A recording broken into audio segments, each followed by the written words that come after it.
Okay, this is video lecture number 4 for Humanities 2, and I want to jump right into our questions here. The first one is kind of related to my essay question, or short essay question, and it's this.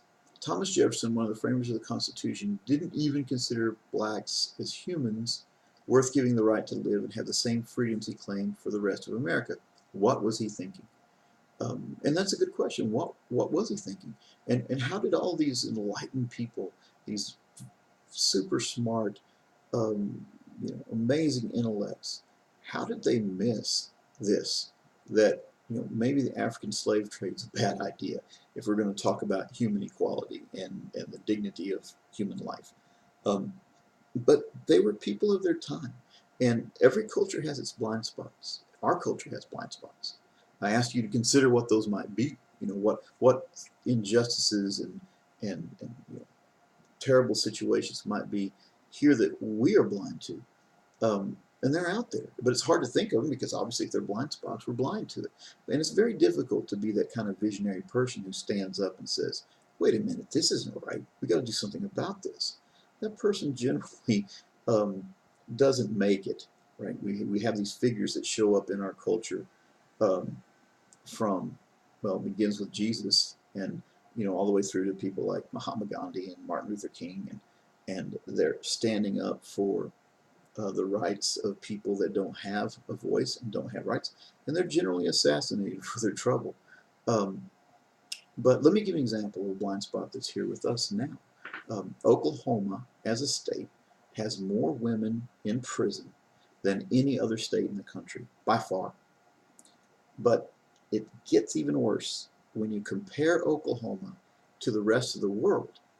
Oklahoma has more women in prison as a percentage of the population than any other nation on earth. That's a problem that we should have our hair on fire about. I mean, that's full-blown pitchforks and torches time. But we don't think about it. It doesn't strike us as odd. A lot of people don't even know this stat. But it's there. And it cannot be that women in Oklahoma are simply more criminal than everywhere else. Something is terribly, terribly wrong here, and we don't know what it is. And we don't think about it, so we don't do anything. And someone looking back at us with the benefit of hindsight and years of time might very well ask, what were we thinking? Um, and so, no matter how, one thing, lessons to draw from this is no matter how brilliant someone is, they can still be blind to things that are glaringly obvious looking at them from a different perspective. And Thomas Jefferson was certainly one of those people.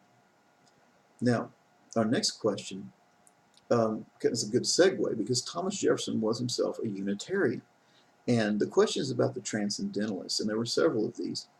And we want to start with this idea. The Transcendentalists, who rose out of the Unitarians, and Unitarians are not really a Christian denomination. Well, they would say they're not, because Unitarian believes that there are many ways to express spirituality, and kind of most religions share certain characteristics, and they kind of try to embrace everyone. It's actually called Unitarian Universalism. Universal means we accept everybody, and so Jefferson was one of those people, and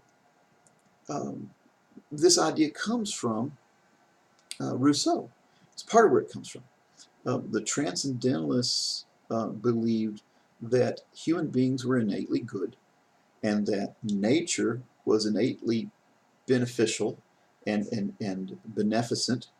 And they wanted to experience nature in spiritual ways. One of the ways they worshiped was to get out in nature and just lose yourself in the grandeur and beauty of nature. The outdoors was their church. And we've all had those experiences at some point. We've seen a startling sunset or the Grand Canyon or some beautiful waterfall and felt a spiritual sense of something more is going on here. By the way, the word for that is numinous. Numinous is when there's a circumstance that creates in the person in that circumstance an awareness of something spiritual happening, kind of this inner feeling that something is going on here. I can't see it, but it's important. And that's one of the reactions human beings have to nature. And the Transcendentalists were all about this. Um, Now, this belief that human beings are innately good comes from, part of where it comes from is that the Enlightenment people were very much not Christians. They would almost, to a person, pretty much all of them would say that organized religion is a problem. It's a curse on the world. It creates ignorance and bloodshed. And I think Jefferson said it made um, half the world hypocrites and the other half fools. That's what he thought about religion, Christianity in particular. But they believed in a God. They were deists, and they believed in reason. And they felt that through their intellectual activities, they could come close to God in some way. That by going out in nature and writing this poetry and contemplating the world, they could arrive at a kind of intuition of spiritual truth. And uh, so one of the things about rejecting Christianity is based on the first thing that happens in the Bible is the fall of man. The thing that Genesis has to say to us is there's something wrong with us. There's something twisted up in people that has to be fixed. Um, uh, G.K. Chesterton said that the Unitarians believe in human perfection, which they have not seen even in their dreams, but they don't believe in the fall of man, which they can see in the street. Um, he thought that the fallen nature of human beings was one of the doctrines you could prove by simply looking at the world. And this is where the Universalists, the Unitarians, and the Transcendentalists run into a problem a bit. Nature is beautiful. In many ways, the worship of nature is a very pagan idea, going all the way back to antiquity. Um, and it is beautiful and it is moving. But there is also a dark side there, right? Stuff dies, stuff rots. There's more than one way to look at nature, and nature isn't always beneficent. Nature isn't always benign. It jumps up and bites you sometimes, literally. And so, in some ways, the Transcendentalists had to kind of turn a blind eye to that. They wanted to see only the beautiful side of nature, but nature has an ugly side as well. And so that's kind of where these people are at, where they come from, and what Transcendentalism was about was in the void left by uh, not accepting the old faith of Christianity, whether Protestant or Catholic. Human beings, and the Transcendentalists especially, would have told you they're hungry for spiritual experience. They're hungry for the intuitive part of themselves that can experience the numinous, they can experience the presence of God. And one of the places they went to do that was in nature. Now, another question along these lines is, um, what's the relationship between transcendentalism and literature?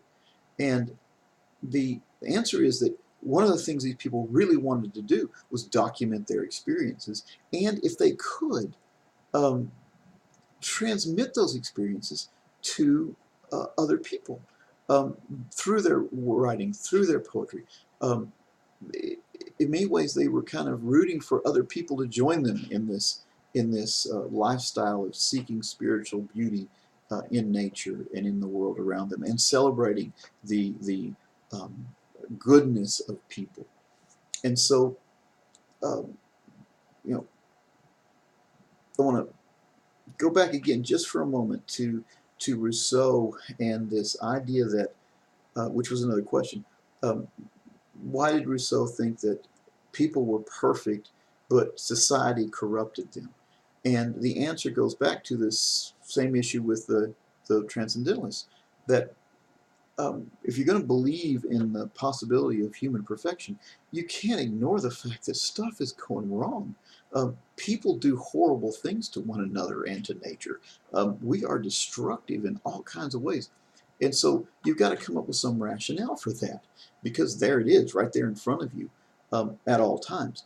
And so one of the ways Rousseau did this was he said, well, people are perfect and they are good, but society corrupts them. Um, and that was where you see these people, getting back to nature. Look, we still have this instinct with us. I mean, the granola folks, I don't know if that's probably a pejorative I shouldn't use, but I mean, I was raised by hippies, so um, I feel like I can say this.